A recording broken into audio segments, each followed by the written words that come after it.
So how do millionaires manage their time? I'm going to share some secrets with you right now. This is the Unlock Success Podcast.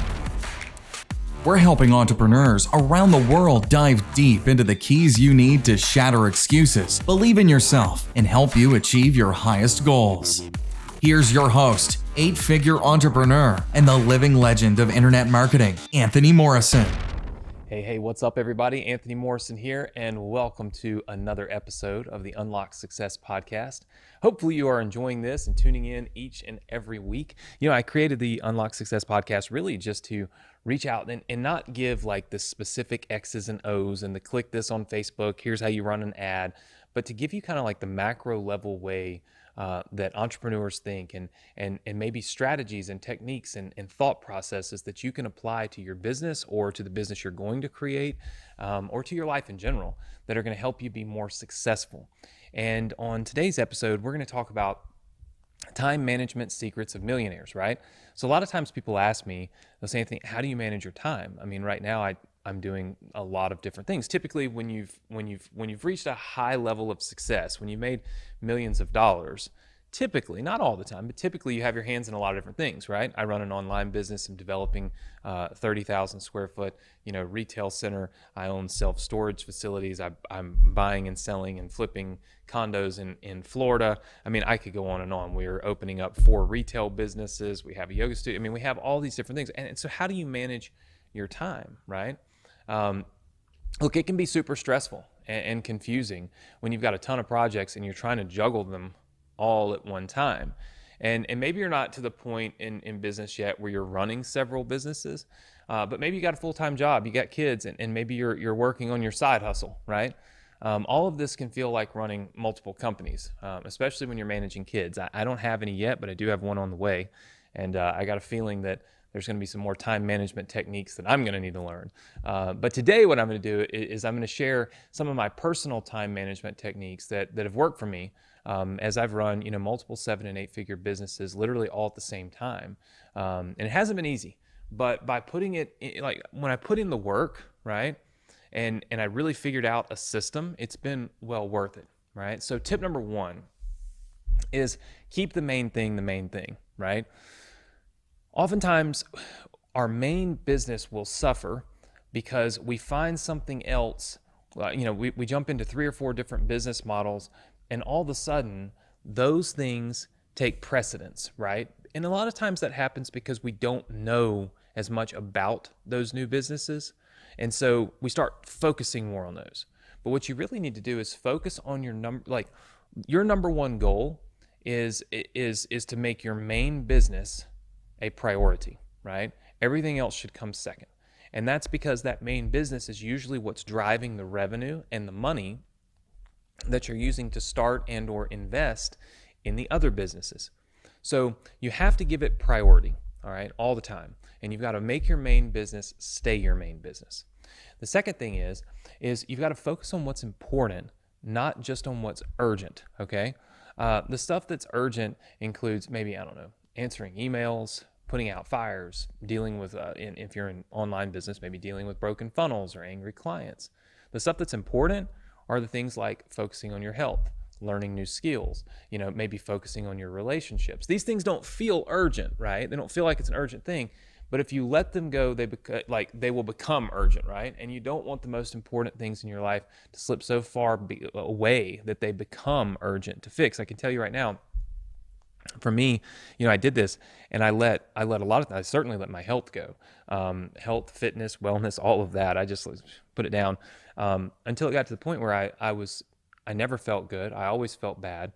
And I was always focusing on the urgent stuff. This person needs this, that person needs that, this broke, that happened, all of these things.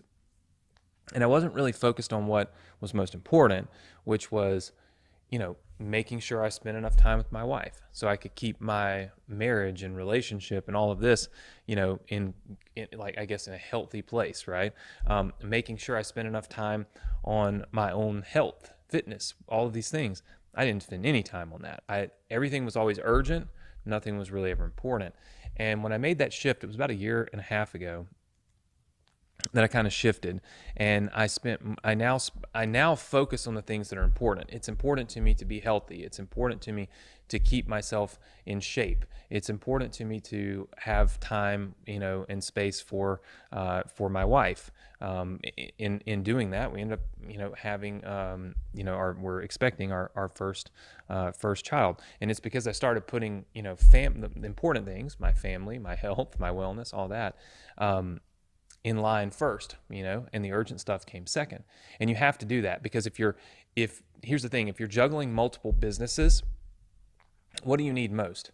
You need an extremely healthy body, right? Healthy body, healthy mind, because it's almost impossible to juggle 4 or 5 different businesses, right?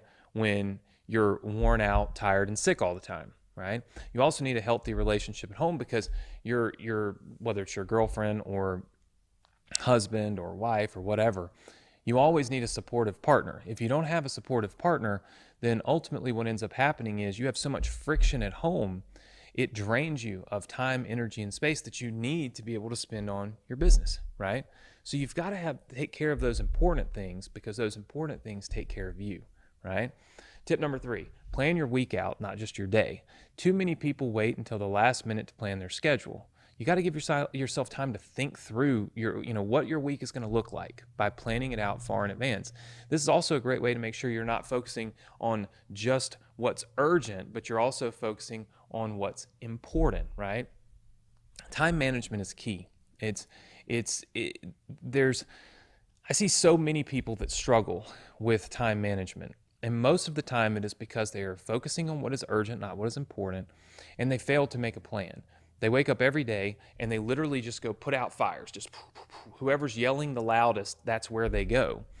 That's a recipe for disaster, because if you think about it, you're never growing. You're just patching what's breaking, right? You're never really putting into motion anything that's going to help your business grow or succeed at a higher level. So, these are some of the things I've done. I think the most important thing for me was obviously focusing on my health, focusing on my relationship, making sure all of that was great, so that it did not take away from my ability to focus when I was focused on my work. And I think the second most important thing for me out of all of that is planning your schedule in advance. I mean, I plan my week on Friday of the week before, so I already know here's what I got to do on Monday through Friday. And what it does is it also gives you time to mentally prepare. If I know I have a webinar on Thursday and it's on my calendar, and I live and die by my calendar, and I know that it's there, then I'm thinking about it on Monday, on Tuesday, on Wednesday. Even if it's subconsciously, I'm thinking about that webinar, and I know that's that thing I got to do. And when it pops up on my calendar and it's time to do it, it's like I'm already in the mental space for it, because I was expecting it, right? Versus the unexpected, forgot this, and having to race and rush to try to put something together and get something done, and then it never comes out as planned, right? And it never comes out as high quality as what you really want to put out in your business. And so planning ahead is probably one of the most important things you can do if you're juggling many different businesses. And like I said, when you get to the 7-8 figure mark, that's typically what you're doing. And that's how I'm able to handle real estate closings, leases, flipping condos. Now we're making donuts and selling coffee. I mean, we're all kinds of different businesses, in addition to my core business, right? Which is my internet marketing business. So I hope these 3 tips help you out if you are struggling to scale, if you're struggling to run what you've already scaled.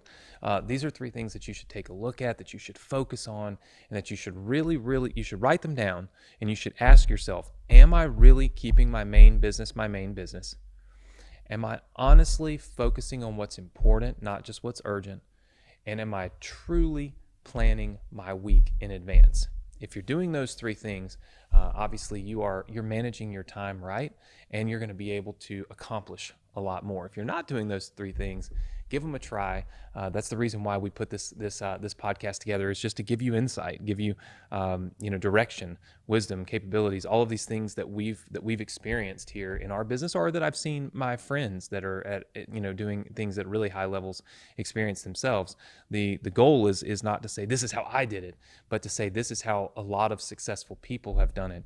And if you aren't doing it this way, maybe this is a model and a framework that can be beneficial to you. So hopefully this has given you some tips that are going to help you in your business. And I look forward to having you join me next week right here with another episode of the Unlock Success Podcast.